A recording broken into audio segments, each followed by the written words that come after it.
हाँ बच्चों, कैसे हैं आप लोग? और पढ़ाई तो बढ़िया चल रही होगी।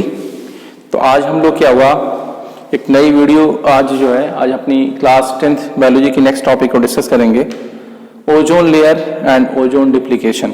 ठीक है, या ओजोन थिनिंग। तो बात होती है ओजोन लेयर की, बात हो रही है। तो बात ये आती है कि ओजोन लेयर जो है, इसका दूसरा नाम प्रोटेक्टिव लेयर है। तो ओजोन जो गैस है, ओजोन गैस या ओजोन का फॉर्मूला जो होता है O3। ठीक है, प्रोटेक्टिव लेयर बाद में आऊंगा, पहले मैं ओजोन के मॉलिक्यूल जो ओजोन बना होता है कैसे बना होता है। तो ओजोन क्या हुआ, बना होता है 3 एटम्स ऑफ ऑक्सीजन। तो 3 एटम ऑफ ऑक्सीजन से क्या हुआ, कंबाइन होके बना होता है ओजोन। ठीक है, या मैं सिंपली कहूं कि what is the formula for ozone gas, then our answer is formula of ozone gas is O3। ठीक है, यहाँ पे लिखा हुआ it is made up of ozone gas या ओजोन को, it is made up of 3 atoms of oxygen.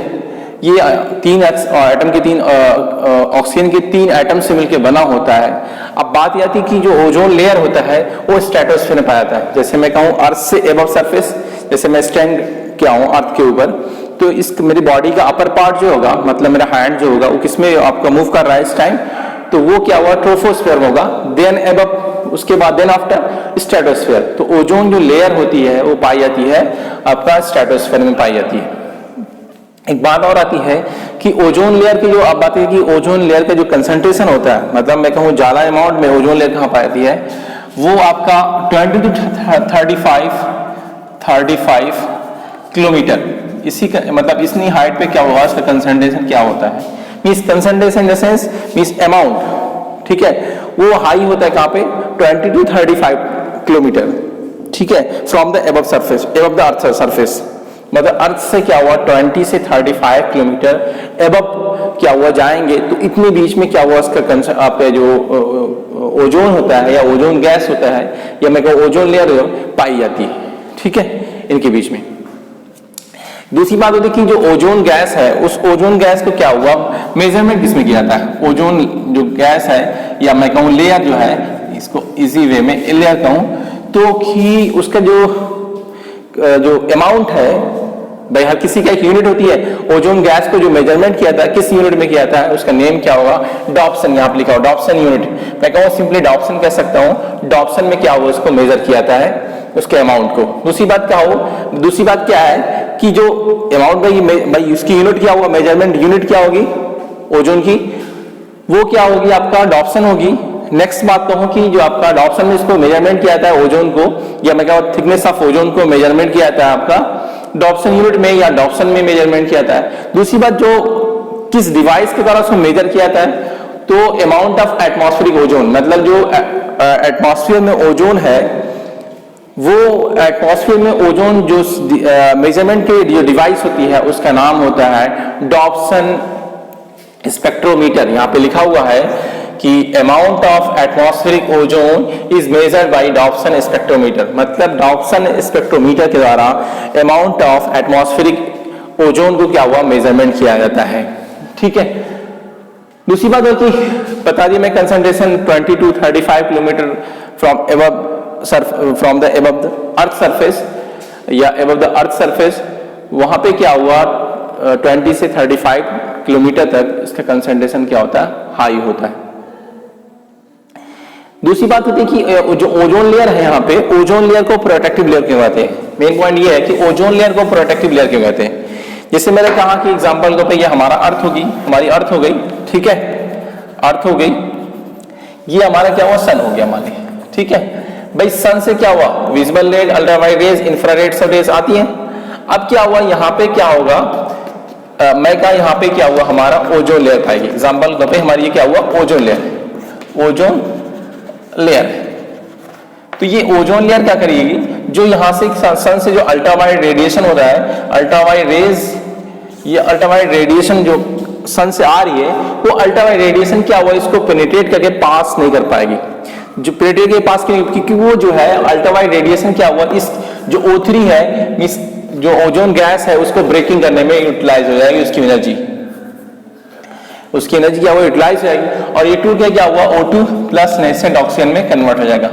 तो भाई जब उसकी एनर्जी यूटिलाइज हो जाएगी तो क्या होगा, वो अल्ट्रावायलेट रेज क्या सन पे आ पाएगी, नहीं आ पाएगी। और इस तरह के जब आपके क्या हुआ भाई, सन से अल्ट्रावायलेट रेडिएशन आती है या अल्ट्रावायलेट रेज आती है, तो सन से जो अल्ट्रावायलेट रेज आएगी तो ये जो हमारा ब्लैंकेट है किसका, blanket of ozone gas, blanket of ozone gas, ठीक है भाई, ब्लैंकेट ऑफ ओजोन गैस। तो ब्लैंकेट ऑफ ओजोन गैस है वो क्या हुआ, अल्ट्रावायलेट रेज क्या हुआ, इस ब्लैंकेट को पेनिट्रेट करके मतलब इसको पार करके क्रॉस करके नहीं नीचे आ पाए। क्यों, क्योंकि अल्ट्रावायलेट रेज क्या हुआ, ओजोन गैस के मॉलिक्यूल को ब्रेक करने में उसकी एनर्जी कंज्यूम हो जाएगी। तो जब ब्रेक हो जाएगा तो अल्ट्रावायलेट रेज नहीं आ पाएगी सन पे, तो अल्ट्रावायलेट रेज जब सन पे नहीं आएगी तो उसका इफेक्ट हमें क्या हुआ, उसको हमारे बॉडी के ऊपर या ह्यूमन बीइंग पे या वह प्लांट पे, तो उस पर क्या हुआ, इफेक्ट नहीं डाल पाएगी।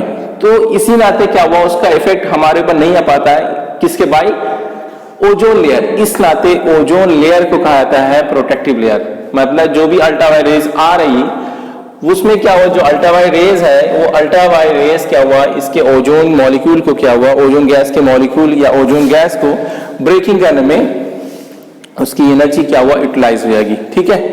और फिर क्या हुआ, वापस वही आपका ऑक्सीजन गैस, नेसेंट ऑक्सीजन और ऑक्सीजन क्या हुआ, कंबाइन होकर के फिर वापस क्या हुआ, ओजोन गैस बन जाएगी। तो मैं कहा कि ओजोन गैस बनती भी रहती है, उसका फॉर्मेशन भी होता है और डिफॉर्मेशन भी होता है, ठीक है। अल्ट्रावायलेट रेज के द्वारा क्या हुआ, डिफॉर्मेशन और फॉर्मेशन भी होता रहता है, मतलब बने ब्रेकिंग भी होगी और फॉर्मेशन भी होता रहेगा, ठीक है। तो अल्ट्रावायलेट रेज क्या हुआ, उसको एब्जॉर्ब कौन करता है, वो मतलब एक एज ए बैरियर की तरह कौन काम करेगा, ozone gas as a barrier की तरह काम करती है। इस नाते ओजोन लेयर को कहा जाता है क्या, प्रोटेक्टिव लेयर कहा जाता है, ठीक है। तो ये बात हुई कि प्रोटेक्टिव लेयर ओजोन गैस को या ओजोन लेयर को प्रोटेक्टिव लेयर क्यों कहा जाता है, ये आई थिंक कॉन्सेप्ट क्लियर हो गया होगा आपको।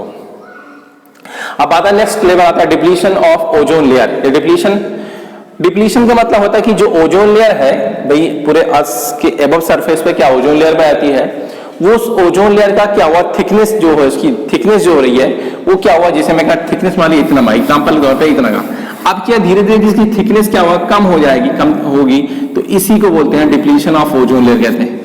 भाई क्या थिकनेस पहले यहां तक थी, पहले क्या मैं कहा 1 सेंटीमीटर मान लो या 2 सेंटीमीटर एग्जांपल के तौर पे यहाँ कहूं, ठीक है। लेकिन अब क्या हुआ, घट जाएगी, मतलब मैं कहा कि 0.5 हो जाएगा, तो थिकनेस कम हो रही है कि नहीं कम हो रही, ओजोन लेयर की थिकनेस कम हो रही है कि नहीं कम हो रही।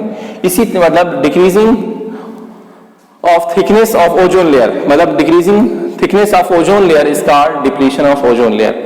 मतलब जो ओजोन लेयर है उसकी थिकनेस क्या डिक्रीज होना ही क्या कहना है, मतलब उसकी थिकनेस है वो डिक्रीज होना क्या कहलाएगा, डिप्लीशन ऑफ ओजोन लेयर कहलाएगा, ठीक है।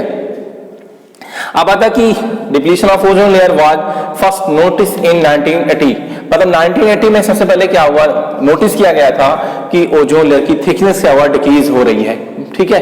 तो कब नोटिस किया गया था, कब देखा गया था, 1980 में। अब उसकी बात आती है कि उसी से रिलेटेड टॉपिक क्या है, ओजोन होल की बात हो रही है।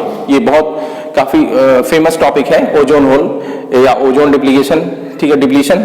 तो ओजोन होल क्या हुआ, ओजोन होल क्या होता है कि एक पर्टिकुलर एरिया, मतलब एबव द अर्थ सरफेस, भाई जो ओजोन लेयर पाएगी अर्थ के ऊपर पाएगी, ठीक है। तो उस अर्थ के ऊपर एक पर्टिकुलर एरिया में जो ओजोन लेयर की थिकनेस क्या हुआ, डिक्रीज हो रही है।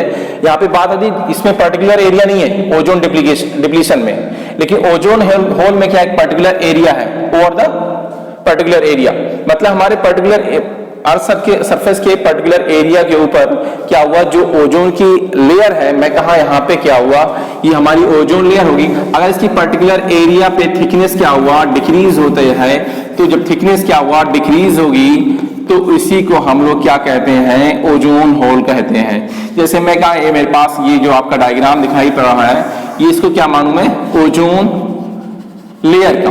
अब इस ओजोन लेयर के पर्टिकुलर एरिया में क्या हुआ, जब इसकी थिकनेस डिक्रीज होगी, तो इसी को हम लोग क्या कहते हैं, थिकनेस डिक्रीज। जब थिकनेस क्या हुआ, डिक्रीज होगी, तो इसी को हम लोग क्या बोलते हैं, ओजोन होल कहते हैं, ठीक है। आई थिंक क्लियर हो गया।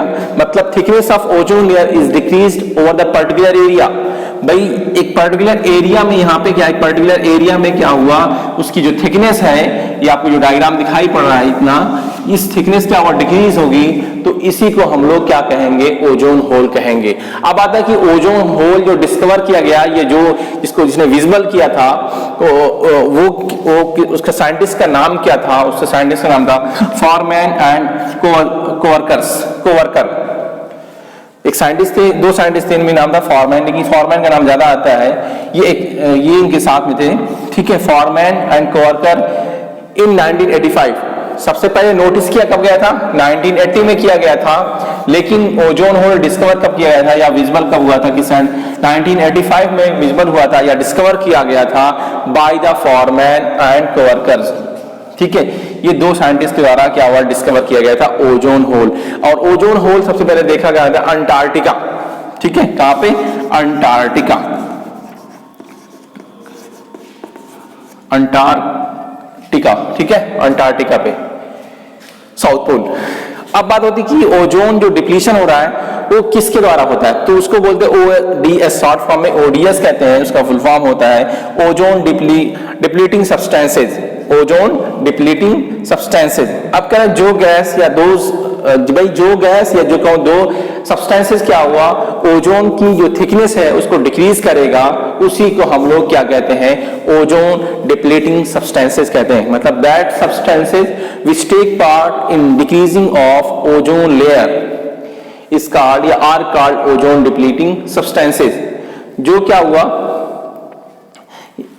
जो सब्सटेंस क्या हुआ, ओजोन की थिकनेस को डिक्रीज करने में पार्टिसिपेट करेंगी, उसी गैस को या उसी सब्सटेंस को बोलते हैं ओजोन डिप्लीटिंग सब्सटेंसेस कहते हैं। अब इसका एग्जांपल दे रहे हैं, देखिए क्लोरोफ्लोरोकार्बन्स, इसको शॉर्ट फॉर्म में CFC कहते हैं, then oxides of nitrogen, sulphur dioxide, carbon tetrachloride, methyl chloroform. फिर से मैं एग्जांपल रिपीट कर दे रहा हूं ओजोन डिप्लीटिंग सब्सटेंस का, कार्बन क्लोरोफ्लोरोकार्बन्स या इसको शॉर्ट फॉर्म में CFC, oxides of nitrogen, sulphur dioxide, carbon tetrachloride, CCl4 को कार्बन टेट्राक्लोराइड, मिथाइल क्लोरोफॉर्म, ये सब किसके एग्जांपल होंगे, OSD के, सॉरी यहाँ पे ODS, ओजोन डिप्लीटिंग सब्सटेंसेज हो जाएगा, इसका फुल फॉर्म हो जाएगा ODS, ओजोन डिप्लीटिंग सब्सटेंसेज। तो ये सब एग्जांपल होंगे। इसमें सबसे मोस्ट इंपॉर्टेंट जो है, जो मेन रोल होता है ओजोन डिप्लीटिंग सब्सटेंस जो होगा मेन, वो आपका CFC है, क्लोरोफ्लोरोकार्बन्स। इसका यूज जो है आपका AC, रेफ्रिजरेटर्स, एरियोसॉल स्प्रे और फायर एक्सटिंग्यूशर में यूज किया था। तो uses of CFC in AC, refrigerator, aerosol spray and fire extinguisher, इसका यूज करते हैं। अब एक बात होती कि भाई अगर CFC क्या हुआ, उसका क्या हुआ, ओजोन डिप्लीकेशन होगा, तो उसका इफेक्ट क्या होगा, ठीक है।